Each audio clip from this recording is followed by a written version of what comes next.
Greetings, everyone. Hope all of you are having an absolutely fantastic day.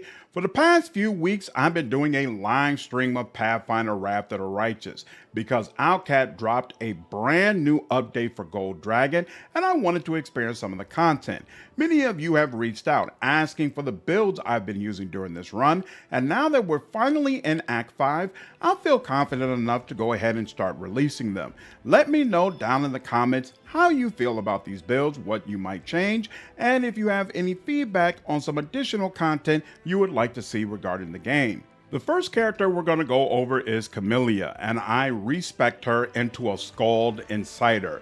I have actually never done a playthrough with a Scald, and you all have kept telling me that it's absolutely amazing for melee heavy parties. So on this run, I decided, you know what? All of my characters are going to be melee, except for Woljif, who is my caster, and we're going to throw a Scald in and see how it works. The results have been absolutely fantastic. Now, the really cool thing about Scald is that it has the ability to give sneak attacks to your other party members. So all of your characters, in addition to the rage powers that Scald is going to give you access to, they're going to be able to deliver sneak attack damage, and this character is going to get Scald talents, which will allow your sneak attacks to do pretty cool things. On top of course, again, the real reason why pick Scald, the rage powers, which is going to allow you to do a ton of different cool things, such as get increased AC,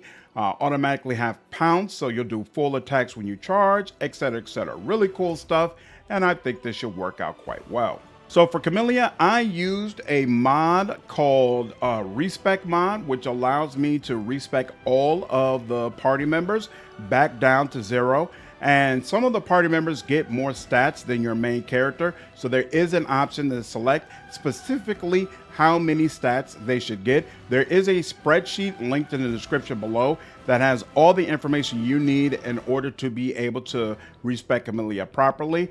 When you get to racial heritage, go ahead and pick her skill, Focus Trickery. And then when it comes to her ability points, we're going to go ahead and focus on dexterity. We'll take an 18 in dexterity. We'll give her a little bit of constitution, and we'll leave intelligence and wisdom at 10, but then we'll give her an 18 in charisma. And this should be all she needs in order to use all of the great Scald spells and abilities she's going to get. So all additional ability points should be dumped into dexterity to assist with her melee combat. Now for skills, obviously you want to go with trickery, and since we have mobility as a class skill and she has dexterity, I felt like it made sense to get a point in there as well. Now, what you do from here is up to you. Personally, I went with stealth because I needed somebody who was going to specialize in stealth, but you could actually select whatever you like. All right, and then for our level 1 feat, we're going to go with weapon finesse. She's going to use a rapier, so we need to have weapon finesse for that light weapon. And then she's also going to get a bonus feat. Now, it's based around spell casting, so the vast majority of this is not going to be particularly useful to you. I go ahead and get heightened spell because it does give you some flexibility to move around a couple of spells if it turns out you really like them, but for the most part, you're probably not going to bother to use this. And then for your level 1 spells, absolutely you want Grease. It's one of the best crowd control spells you can have in the very beginning. And then what you pick in addition to this is kind of up to you. I like Cure Light Wounds because early game healing is a problem for my particular team. So it's nice having Camellia as a secondary healer. All right, that's everything at level 1. So now let's just go ahead and comb through the rest of the levels. At level 3, I'm going to go ahead and get Lingering Performance. This allows your rage ability to linger for a couple of rounds after you end it. It's a great way to be able to get even more rage out before you have to do another rest. Great stuff. And then for my rage power, I'm going to go ahead and take Lethal Stance, which is going to give me a +1 competence bonus on melee attack rolls and thrown weapon attack rolls, and it's going to increase as she levels up. Great stuff. And remember, these rage powers are going to apply to the entire team when she activates her rage. Then at level 4 for our Scald talent, we're going to go ahead and do a combat trick and take weapon focus rapier. Again, she's going to be using a rapier, so we want to be as effective with that as possible. Then at level 5, she's going to take Beast Totem Lesser, which is going to give all of my party a couple of claw attacks. It's just okay, but some of the later options with this are going to be really, really nice. At level 6, we're going to give Beast Totem, which is going to give a natural armor bonus to AC. And this will stack with the AC bonus for natural armor that you get from Bark Skin. So it's absolutely a great way to make your entire party a little bit more tanky. Then at level 7, of course, no question, we go ahead and take Outflank. Outflank should be on all of your melee party members. It's going to allow them to do an attack of opportunity when one of them hits an enemy with a critical hit. Any other characters who are within melee range are just going to go ahead and attack. This can be an absolute boss killer in the right situations. You absolutely want to stack this up. Next at level 9, we're going to take Animal Fury, which is going to give you a bite attack. Very nice. The more attacks, the better. And then also for a skull talent, we're going to take Weakening Wounds. So now every time you hit an enemy with a sneak attack, it's going to reduce the damage reduction of that enemy for 2 rounds by an amount equal to your character's level. Damage reduction doesn't help you that much, but enemies absolutely love it. They love using it as a way to reduce the amount of damage you can deal. So this is fantastic. At level 11, improved critical rapier is going to help with everything regarding outflank. So absolutely we want this. And then at level 12, the creme de la creme, Beast Totem Greater, which is going to give us the pounce special ability, which means every time we do a charge, it's going to end in a full attack. All of your party is going to absolutely love this. It's great stuff. Really is going to help to make your entire team more effective, at least for your melee party members. Then at level 13, we're going to take Dazzling Display. You all already know. At level 15, we're going to take Shattered Defense. It's been debuffed slightly where it's not necessarily great for all melee party members, but definitely melee party members who are going to have multiple attacks. This is going to be really great stuff. And of course, we're stacking on as many attacks as we possibly can for the entire team. At level 14, you do get another Skull talent. I go ahead and take the Spelling Attack, which is going to cause you, every time you hit an enemy with a sneak attack, you're also going to try to dispel spell from them. It doesn't necessarily work on all enemies. I find bosses oftentimes are able to resist this, but some of the elites and lower level enemies, it'll help you strip off some of their buffs. So I still see it as worth taking. Then at level 17, we're going to go ahead and take Deadly Accuracy, which is going to double the bonus you get when rolling to confirm a critical hit while you are enraged. So basically, it's going to help you to land crits more often. Great stuff. And then at level 18, again, Creme de la Creme, Lethal Accuracy. It's going to take your critical multiplier for damage and increase it by 1. We should already be landing critical hits very consistently, and so this is going to ensure that they're even more devastating. And then finally at level 19, we're going to take Light Armor Focus, and this is just to open up a mythic option later on. And then for the Skull talent, we're going to do a combat trick and take Piranha Strike, which is going to help to make our light attacks even more powerful. All right, next up we have the Mythic options. At Mythic level 1, you're definitely going to want to take Abundant Casting. Camellia is the main buffer all the way around for the team. So there are a lot of buffs that I need her to be able to consistently cast for us. At Mythic level 2, absolutely you want Weapon Finesse Mythic so that she's going to become much more effective with her rapier.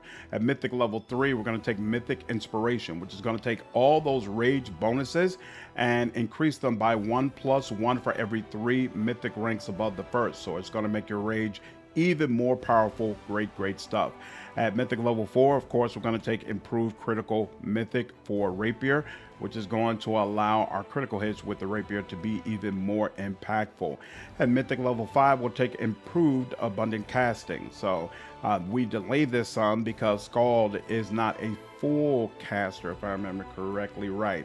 So it does not get up to level 10, so it takes longer before we get to level 4, and so we can hold off a bit before we get this mythic option. At Mythic level 6, we go ahead and take Ever Ready, and this is going to help to ensure that she can take advantage of all those attacks of opportunity she's going to get by being in the midst of where all the drama is. At Mythic level 7, go ahead and take Last Stand. I kind of felt the need to throw this in because we're entering into Act 5, and while she hasn't been going down a lot before, she's also always kind of been in the back buffing before then moving into melee range. And so consequently, the rest of my frontline fighters got more of an opportunity to take away the heat before she gets involved. Whereas now I feel like a lot of my stuff is kind of just automatically set up. And so there might be more situations where she's going to be diving into the thick of things. And I want to make sure that I don't have to babysit her. So hopefully this is going to help.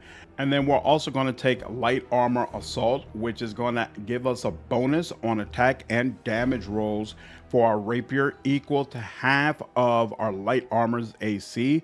So this is going to be a very, very consistent increase to damage. Definitely great to have.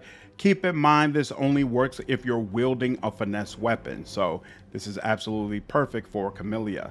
And then I'm only at Mythic level 8 because I just got to Act 5. But for my last two, I'd probably go ahead and take Thundering Blows so that she still deals damage even when she misses. And then the very last option, I'd probably just go ahead and take Improved Initiative to help her ensure she can get to jump on her enemies. And then we can also quickly go through the spell books. I already mentioned what's important for level 1. We're going to use a lot of grease early game, and then she also can serve as a secondary healer.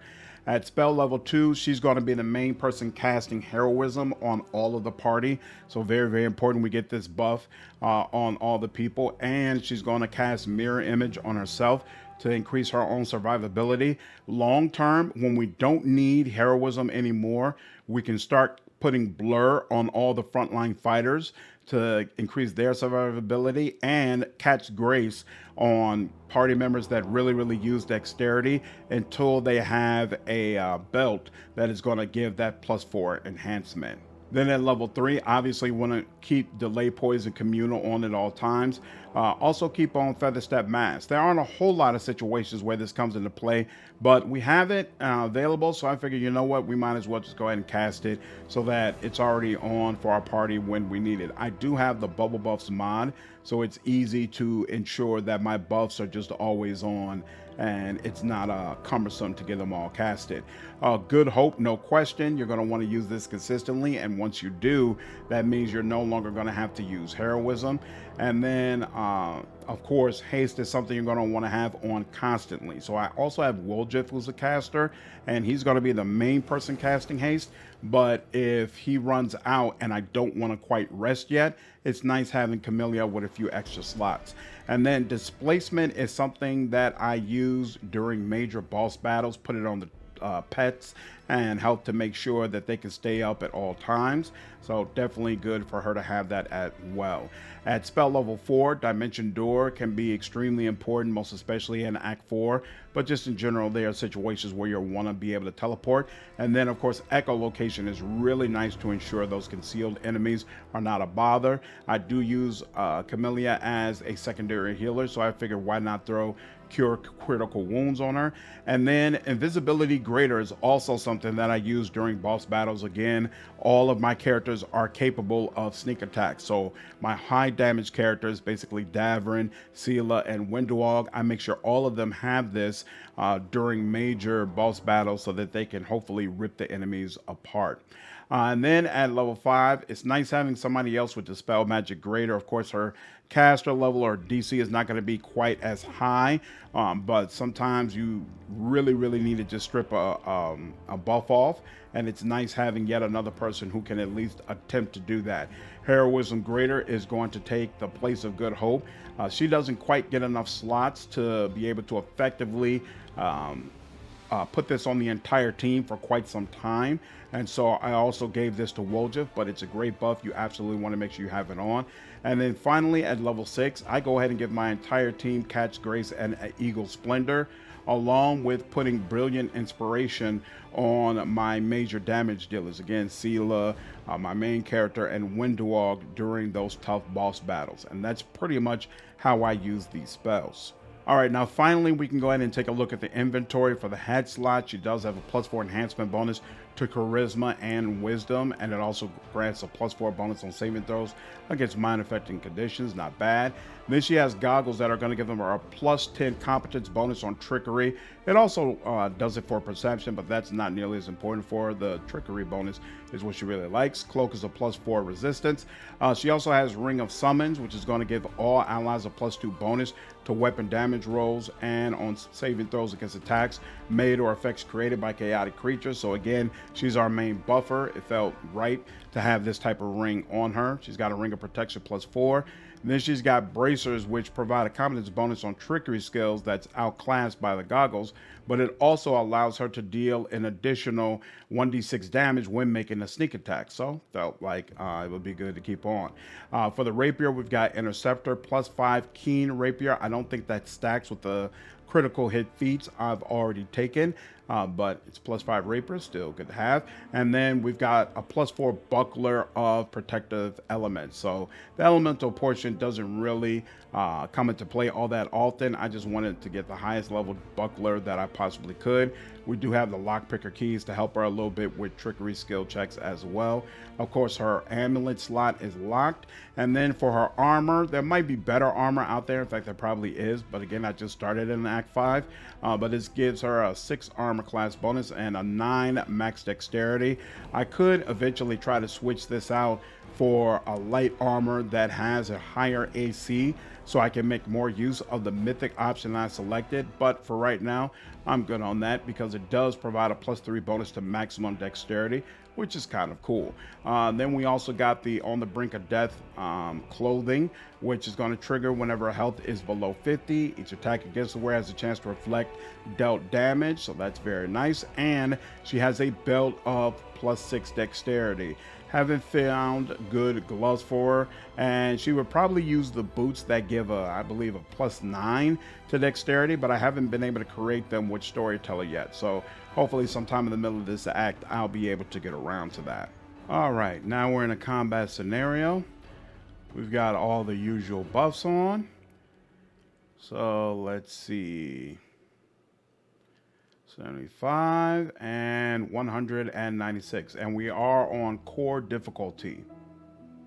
So right out the bat, looks like both of them were sneak attacks, and they decimated these enemies with absolutely no problem whatsoever. Let's see what happens on the next round. So on the next round, they tried multiple times to hit her and were unable to do so.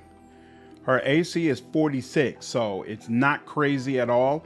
But again, all of my party members are frontline fighters, and 2 of them, in fact 3 of them, are mounted on pets. So usually they would be rushing in first, taking up all of the heat, and then she's coming in after them most likely in order to do some additional damage. So she's not someone who's going to be the focus of a lot of enemy attacks.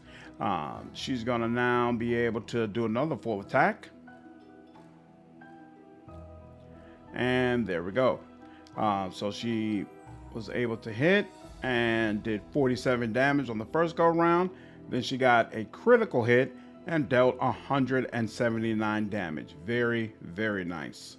All right, and now we're back to her again. Again, the enemy attempted to hit her multiple times to no avail. And obviously we could have done a bunch of different things in order to try to build up her AC more, that I just kind of ignored because I'm much more focused on the other party members. Again, she's basically the buffer. So any damage she does is extra. It's the cherry on top. The other characters are the ones who are really supposed to jump into the fray and make things happen. All right. And she was able to eliminate this enemy. So again, she hit, dealt 56 damage, and then she was able to hit again, dealt 50 damage, was able to hit again, and dealt 50 damage. And then finally, she got a critical hit, and she dealt 180 damage. So as you can see, she can hit with crits on a very consistent basis, and that's going to trigger all of my melee party members. You see that big griffin just waiting to get into the fight. It's going to trigger all of them to be able to do attacks and be able to help out. Thus far, Camellia has worked out very, very well in my Gold Dragon run. Over time, I will release my builds for the rest of the party. Leave you all's thoughts down below. Hope you all enjoyed this video. Take care.